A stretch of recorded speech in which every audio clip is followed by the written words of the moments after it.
Monet, girl, I see you. But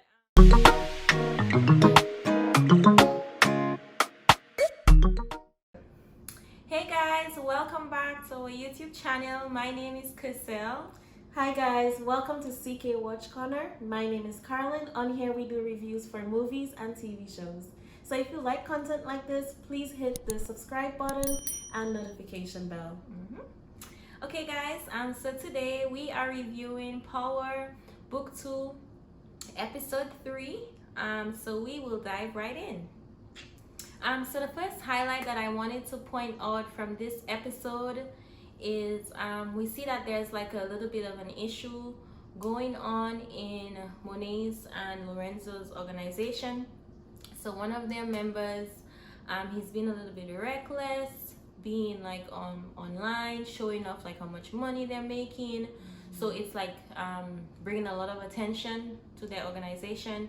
And then we see Monet making a call to Lorenzo, and Lorenzo is ordering for her to they need to like tell him to shut that down, like take care of it. But in this case, Lorenzo wants one of his sons, Drew, who's also a new character, to go ahead and reach out to that member and just let him know like, hey, you guys need to kind of take it down a notch. So but Monet wants Kane to do it because Kane is a little more respected out there in the street. Yeah. And Drew is a little bit more on like the soft side. He's not really out there, he's not really aggressive. But so Lorenzo wants Drew to be groomed just so that he can be ready for the streets, kind of, I guess you would say, help with the family business, business. And then the scene leads to where Drew goes over, tries to tell the guy, hey, you're doing a great job. Monet says so. But really and truly, he's just really having a hard time to tell the guy, take it down a notch. And then the guy kind of gets nasty and, puts Drew on live. I know. And guy goes on live, puts Drew also on the live, and Drew is like, man, like, don't do that, don't show my face and whatnot. And then Kane shows up. Kane, being reckless, he pulls out his gun, shoots, and they run. So from that scene, we see that like Drew was not really ready for that life, because he couldn't say like, hey man, like, shut it down, shut the shit down. He was having a hard time just being, I would say, like, firm. Yes. And for me, I kind of felt like he tried to come true with like in a positive way. He was trying to not have any like bad actions occur. He was trying to smooth things over, and I think that's why his dad chose him, because I think he has better communication than Kane. Yeah. But I guess he doesn't have the balls. Yeah. He doesn't have the balls. He needs something extra to add to that communication. And in that kind of like life, yes, you kind of have to be like very firm. You can't really be like, well, I really don't like how no, like, shut that shit down. Shut that shit down, and that's it. So Kane has the like he has the bad guy persona. But he's not very, but he doesn't have the people skills. So Dre has the people skills, and Kane has the I'll beat you up if you mess with me. yeah. To piggyback off of Crystal's idea, I wanted to talk about the parenting style of Monet and Lorenzo. I think they both understand their children well, even though like in the episode we see that Monet wants to make it seem like the dad doesn't know his children. However, I feel like Lorenzo actually understands his children. Like, he can tell that Kane is an unpredictable boy. Like, he doesn't know how to control his emotions. However, he can tell that Drew knows how to communicate. So I like that he understands his children to that aspect. He knows that Diana wants to go to college, and he supports her on that. And I love that he does that. Like, I see that Monet, she's trying to kind of make her, like, forgo her dreams and take on like what her mom wants her to do. And I don't feel like that's fair. I don't feel like it should just be all about the family. I feel like she needs to have her own passions. Right. Agreed. Definitely. But Monet, I know that she understands her children, because she know like Kane will protect his brother. That's why she had Kane go after him to make sure like nothing goes down. And she knew that Diana was lying to her right away with the burner phone, so she understands her children as well. And she was like, "No lie, don't lie to me. Like she Yes. don't play that shit." I was like, "I'm scared too," and she had my mama. My next highlight that I wanted to point out was like, Monet, girl, I see you. But so it starts off where the officer comes to Monet, comes over and he's like, you know, hey, I just came from trying to take care of Kane and Drew. They were almost gonna get caught. If I had not been there, then they would have gotten caught. And then, you know, Monet kind of like I would say she deflects from the conversation and she kind of seduces him. Yep. And then right after, the scene flips over to Monet and Lorenzo. She went, what do you call it? The conjugal visit. Yes. So they switch over and it's like Monet has the officer and she has her husband. So that's a lot of mess. That's gonna She's a seductress.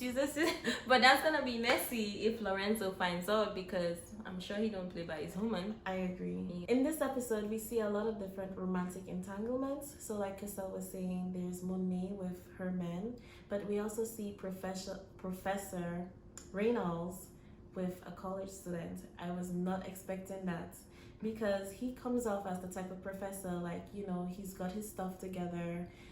He likes to do like a lot of moral teaching, because with Tyreek, he was telling Tyreek, oh, how come you didn't stick by your word? And he even gave Tyreek a bad grade just because of not like sticking to his word. Like, he wants to see a better character from Tyreek.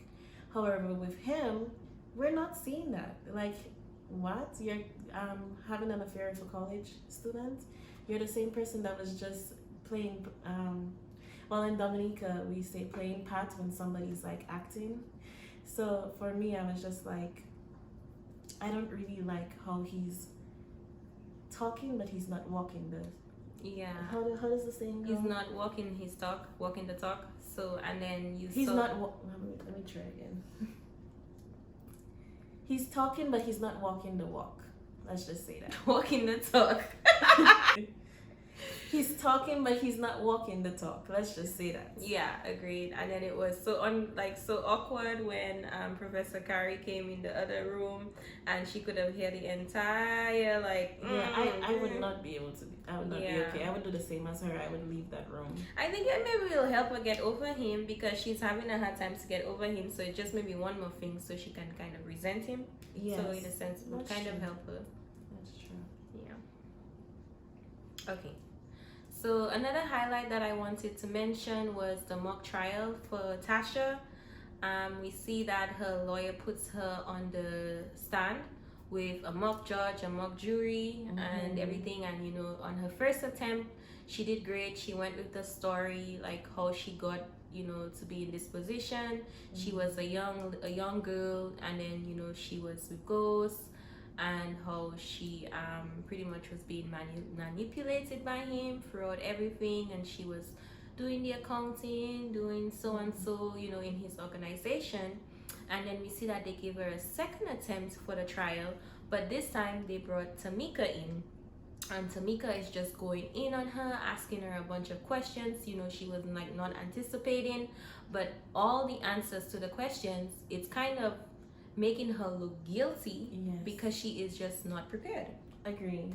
So It showed I think what her lawyers was trying to show her was that she wasn't prepared, and they did a great job by bringing Tamika in to help her see that, because she was not seeing that.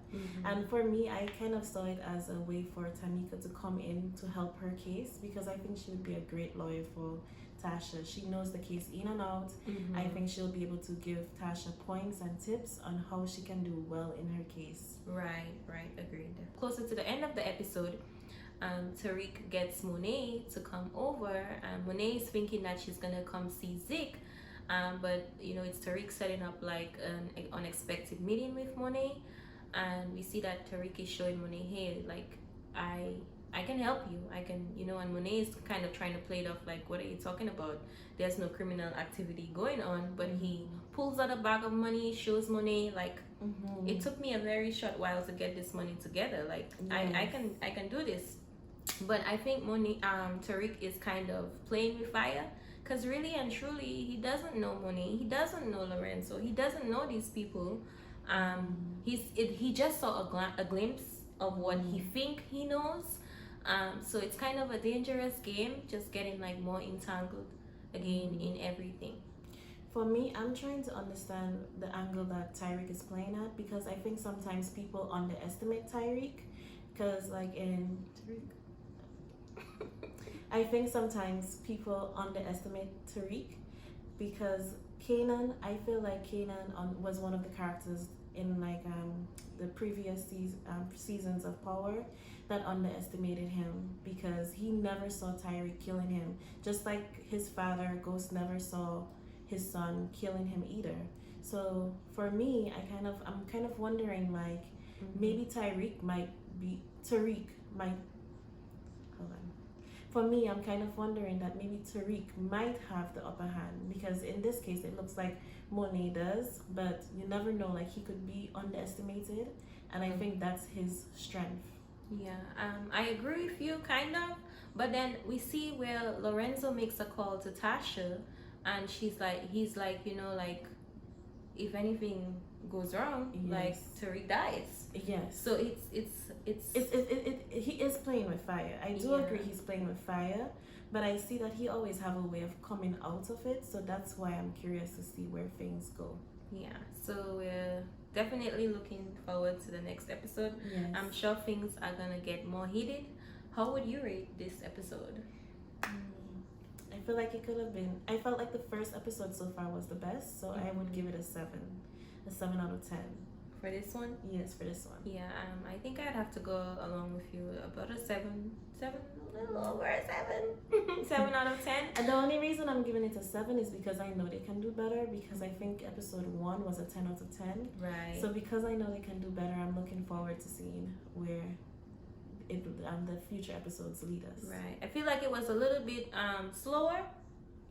Like in this episode was a little bit slower. Yes. But I know they're just building up, kind of have to touch on the characters, kind of get us familiar with them. So they're building up the storyline. So I'm sure it's going to get even more heated for the next episode. I agree. But thank you guys so much for tuning in. We're always happy to have you here. Please be sure to subscribe, like, comment, share, hit the notification bell, and stay tuned for our next episode. Thank you guys. Bye. See you in the next episode. Bye.